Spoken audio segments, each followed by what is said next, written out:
MP और महाराष्ट्र के बीच चलने वाली बसों पर रोक 28 जुलाई तक के लिए बरकरार। प्रदेश सरकार ने कोरोना संक्रमण के चलते लिया फैसला। एमपी में कोरोना संक्रमण की चेन को तोड़ने के लिए यात्री बसों के संचालन पर रोक बढ़ाई गई। 22 जून से मध्य प्रदेश से छत्तीसगढ़, राजस्थान और उत्तर प्रदेश के लिए बस सेवा शुरू की जा चुकी। एमपी में निगम मंडलों में नियुक्तियों की कवायदें तेज हो गई हैं। 25 जुलाई को प्रदेश प्रभारी मुरलीधर राव भोपाल आएंगे। यहां पर मुरलीधर राव दिग्गज नेताओं के साथ बैठक करेंगे। भारत में कोरोना से हुई 49 लाख लोगों की मौत। अमेरिका के सेंटर फॉर ग्लोबल डेवलपमेंट की रिपोर्ट का दावा। भारत के आधिकारिक आंकड़ों के सामने खड़ी की एक बड़ी चुनौती। ऑक्सीजन की कमी पर महाराष्ट्र के स्वास्थ्य मंत्री राजेश टोपे का एक बड़ा बयान। कहा कि महाराष्ट्र में ऑक्सीजन की कमी से नहीं हुई किसी की मौत, हमने किए थे अच्छे इंतजाम। कथित पेगासस जासूसी मामले के खिलाफ कांग्रेस देश भर में करेगी प्रदर्शन। सचिन पायलट का बयान, जब कुछ छिपाने को नहीं है तो फिर सरकार जांच से क्यों भाग रही। छत्तीसगढ़ में भी जासूसी कांड को लेकर सियासत तेज। पेगासस स्पाईवेयर मामले में आज कांग्रेस राजीव भवन से राजभवन तक मार्च निकालेगी। छत्तीसगढ़ कांग्रेस अध्यक्ष मोहन मरकाम अगुवाई में प्रदर्शन होगा। पेगासस स्पाईवेयर जासूसी मामले में इसके विरोध में कांग्रेस ने गृह मंत्री अमित शाह के इस्तीफे और सुप्रीम कोर्ट की देखरेख में मामले की न्यायिक जांच की मांग की। एमपी में कल से गर्भवती महिलाओं को वैक्सीन लगेगी और गर्भवती महिलाओं को अलग से वैक्सीनेशन रूम और वेटिंग रूम की सुविधा भी मिलेगी।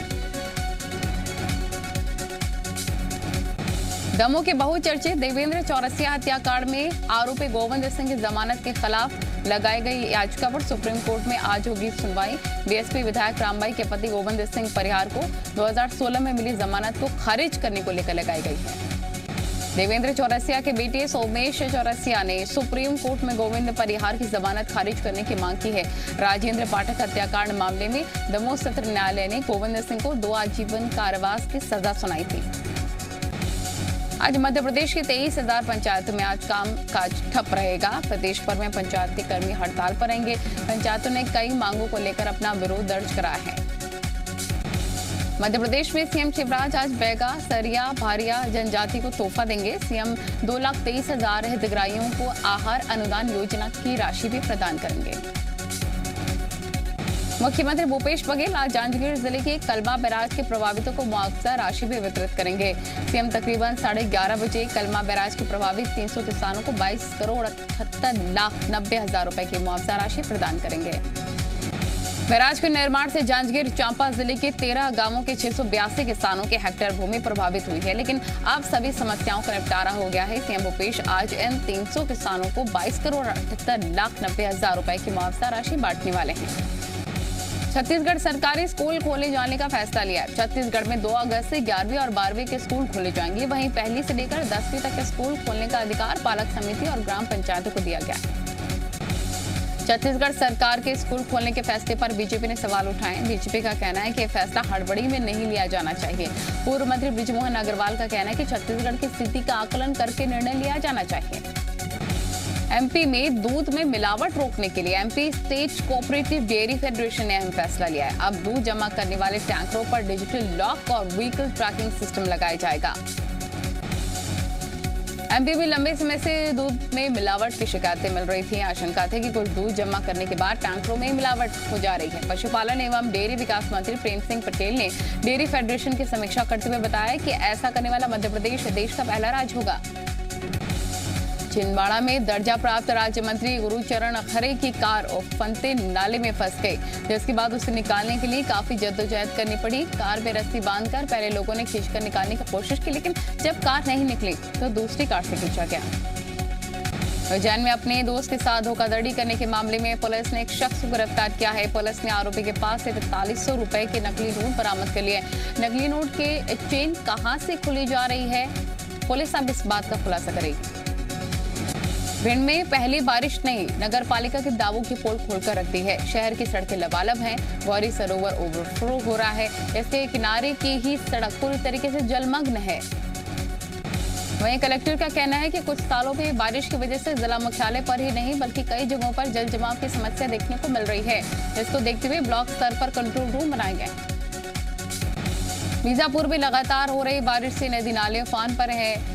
नेल्सनार से मेरतुर को जोड़ने वाली सड़क पर पानी बह रहा है, जिसकी वजह से आवागमन बाधित हो गया है। प्रशासन ने एहतियातन बरतते हुए बनी नदी के दोनों तरफ बांस की बैरिकेडिंग की। छतरपुर के नौगांव में हुई भारी बारिश ने जिला प्रशासन की पोल खोलकर रख दी। 1 घंटे की भारी बारिश में सामुदायिक स्वास्थ्य केंद्र की तरफ जाने वाली सड़क पूरी तरीके से जलमग्न हो गई है, जिसकी वजह से अस्पताल में आने जाने वाले मरीजों को उनके परिजनों को काफी परेशानी हुई। ग्वालियर में वैक्सीन क्राइसिस के बीच बर्बादी भी जारी है और इसका खुलासा राष्ट्रीय स्वास्थ्य मिशन की 15 जुलाई की रिपोर्ट में हुआ है। रिपोर्ट के मुताबिक जिले में कोविशील्ड का वेस्टेज 3.32%, जबकि प्रदेश में औसतन वेस्टेज 2.13% है। जिन जिलों में वैक्सीन की बर्बादी ज्यादा हो रही है, वहां कलेक्टरेट्स को राष्ट्रीय स्वास्थ्य मिशन में पत्र लिखा है। सीएमएचओ का कहना है कि कोविन ऐप पर वैक्सीन यूटिलाइजेशन रिपोर्ट भरी जाती है, जिसमें कुछ कमी और दूरी के कारण ही जिले में वैक्सीन की बर्बादी दिख रही है। भोपाल के नसरुल्लागंज में पोखेड़ा गांव के पास हुई सड़क दुर्घटना में एक युवक घायल हो गया। इस दौरान कृषि मंत्री कमल पटेल का काफिला भी मौके से जा रहा था। मामले की सूचना मिलने पर घायल युवक को लेने एम्बुलेंस मौके पर पहुंच चुकी है। गुना में तालाब निर्माण में फर्जीवाड़ा किए जाने के आरोप में कलेक्टर ने सख्त कार्रवाई के आदेश दिए। गुना मामले में आरोप है कि 4 तालाब के निर्माण के लिए 14,94,000 की राशि निकाली गई, लेकिन तालाब का निर्माण नहीं कराया गया था। रतलाम में जावरा तहसील के उपलाई गांव में एक निर्माणाधीन पुल के लिए तैयार किया गया सरियों का जाल काम कर रहे मजदूरों पर गिर गया। जावरा से करीब 8 किलोमीटर दूर उपलाई गांव में बरबोदना से भुतेड़ा 2 लेन सड़क का काम चल रहा है। इस दौरान सरियों का जाल गिर गया। मौके पर मौजूद ग्रामीण और मजदूरों ने घायल मजदूरों को बाहर निकाला और पुलिस को सूचना दी। बलरामपुर की शंकरगढ़ पुलिस ने नौकरी के नाम पर ठगी के मामले में 3 और आरोपियों को गिरफ्तार कर लिया है। पकड़े गए तीनों आरोपी भाई बताए जा रहे हैं।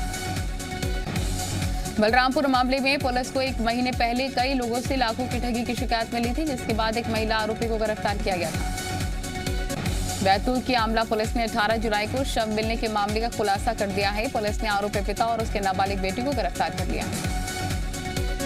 बैतूल मामले में आरोपी और उसके नाबालिग बेटे ने अपनी बेटी को सूरज के साथ देख लिया था, जिसके बाद कुल्हाड़ी और डंडे से पीटकर सूरज को मौत के घाट उतार दिया गया। धार के कुक्षी थाना क्षेत्र में एक युवक के आत्महत्या करने के कुछ समय बाद ही उसकी मां ने भी अपनी जान दे दी। बेटे के जाने का सदमा मां बर्दाश्त नहीं कर पाई। जशपुर जिला जेल में कैदी की मौत मामले में कलेक्टर ने न्यायिक जांच के आदेश दिए हैं। विचाराधीन कैदी अनुराग सिंह की संदिग्ध परिस्थितियों में जेल में मौत हो गई, जिसको लेकर कलेक्टर महादेवी कावरे ने कहा है कि मामले में एडिशनल कलेक्टर आगिल ठाकुर को जांच सौंप दी गई।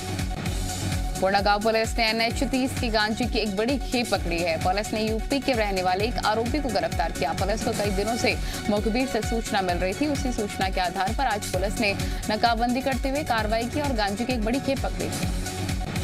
महासमुंद पुलिस ने 2 अंतर्राज्यीय गांजा तस्करों को गिरफ्तार किया। पुलिस ने आरोपी के पास से 7 क्विंटल गांजा जब्त किया है। टीकमगढ़ जिले में पुरानी टेहरी के पास बना बड़ा पुल जर्जर हालत में है। बावजूद इसके आज भी इस पुल पर छोटी और बड़ी गाड़ियां धड़ल्ले से दौड़ रही हैं। टीकमगढ़ में PWD विभाग के अधिकारी भी मानते हैं कि जर्जर पुल पर किसी भी दिन बड़ा हादसा हो सकता है। अधिकारियों का कहना है कि पुरानी टेहरी के बड़ा पुल पर बड़े वाहनों पर रोक लगाई गई थी, लेकिन स्थायी हल नहीं निकाला गया। मध्य प्रदेश के स्वास्थ्य मंत्री प्रभुराम चौधरी ने दावा किया है कि प्रदेश में ऑक्सीजन की कमी से एक भी मौत नहीं हुई। उन्होंने कहा कि कोरोना की दूसरी लहर से सरकार ने तेजी से ऑक्सीजन की उपलब्धता बढ़ाई थी। मुरैना के एक्सेस कॉलोनी में जल जमाव से परेशान लोगों ने निगम आयुक्त के बंगले का घेराव किया। लोगों का आरोप है कि कॉलोनी में करीब 1 साल से पानी भरा हुआ है, जिसकी वजह से इलाके में बीमारियां फैल रही हैं। मुरैना में अवैध रूप से डंप की गई रेत पर लगातार कार्रवाई की जा रही है। छतरपुर में लापरवाही से हजारों टन यूरिया बारिश में भीग गई। विदिशा में इंद्रदेव को प्रसन्न करने के लिए लोगों ने टोना टोटका शुरू कर दिया है। विदिशा में गांव वालों की मान्यता के अनुसार गधे पर बैठाकर गणेश मंदिर में प्रार्थना करने से इंद्रदेव प्रसन्न होते हैं। रायसेन जिले में एक व्यापारी की दुकान में 3 बदमाश घुस गए, गोली चला दी। बदमाश लूट के इरादे से दुकान में घुसे। रायसेन चोरी में दुकानदार ने विरोध किया और आरोपियों को पकड़ लिया। बौखलाए बदमाशों ने दुकानदार पर उसी वक्त गोली चला दी। शिवपुर में बच्चे की मौत के बाद परिजनों ने जबरदस्त हंगामा किया। परिजनों ने कराहत सामुदायिक स्वास्थ्य केंद्र के बाहर जमकर हंगामा किया। शिवपुर में बच्चे की तबीयत बिगड़ने पर पिता ने PMO को फोन किया तो उन्होंने कराहत सामुदायिक स्वास्थ्य केंद्र लाने को कहा। परिजनों ने बच्चे की मौत पर हंगामा शुरू किया। टीकमगढ़ में छेड़खानी से तंग आकर 2 छात्राओं ने जहर खा लिया, गंभीर हालत में अस्पताल में भर्ती। शिवपुरी के भौती थाना इलाके के जंगलों में 2 नर कंकाल मिलने से हड़कंप। फोनोग्राफी मामले में मुंबई पुलिस की बड़ी कार्रवाई, राजकुंद्रा के दफ्तर का सर्वर पुलिस ने जब्त कर लिया। महाराष्ट्र के पुणे में अगले 48 घंटे भारी बारिश की चेतावनी। सीएम योगी आज मुख्यमंत्री बाल सेवा योजना का करेंगे शुभारंभ। सीएम योगी आज भूजल सप्ताह के समापन समारोह में भी शिरकत करेंगे। योगी कैबिनेट की बैठक में 29 प्रस्तावों पर लगी मुहर, मीटिंग में 3 निर्माण कार्यों पर हुई चर्चा। अफगानिस्तान ने पाकिस्तान को दिखा आईना, उपराष्ट्रपति अमरुल्लाह साले ने ट्वीट की 1971 की तस्वीर।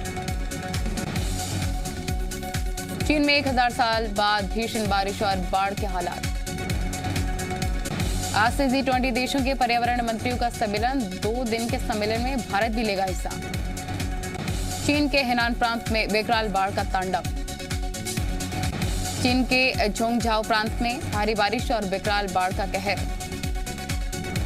जोंगझाओ में सबवे टनल में भरा पानी और डूबने से 12 लोगों की मौत।